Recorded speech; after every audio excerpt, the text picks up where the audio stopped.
this ventures building.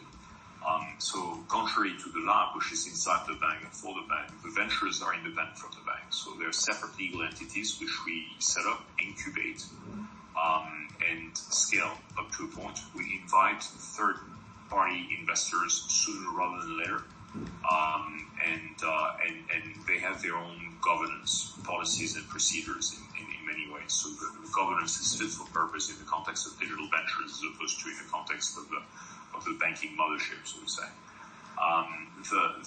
The ventures are approximately 30 in numbers. Of the 30, I'd say 10 have been announced and or have launched commercially already. I'll rattle through some of that so you get a sense of what we're doing.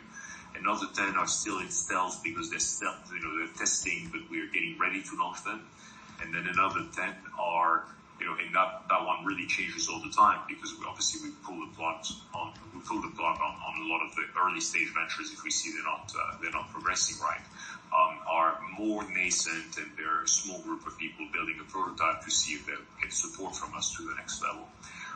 But just to give you a sense for what the ventures are, closest to banking are two digital banks, one in Hong Kong called Box, which has launched, another one in Singapore, which I think we've announced that we were building it, in collaboration with a large Singaporean corporate.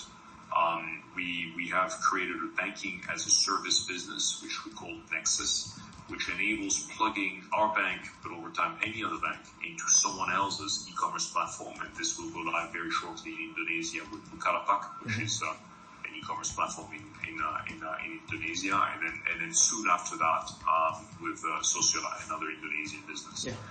We have launched an e-commerce platform for SMEs, which has already tested and launched in India. It's been a year now of operation. It's called Solve. Website is solveezy, SOLDEEZY.com. And essentially it's an e-commerce platform for buyers, suppliers, and distributors within a supply chain, in which we can plug business services, including but not limited to financial services. And it's structured as an open platform, meaning the bank can plug in, but not to the exclusion of other banks or, in fact, other financing partners, which are typically Indian and DFIs. We will launch the same Solve platform shortly in Kenya, as well as we're working on other markets in Southeast Asia at the moment.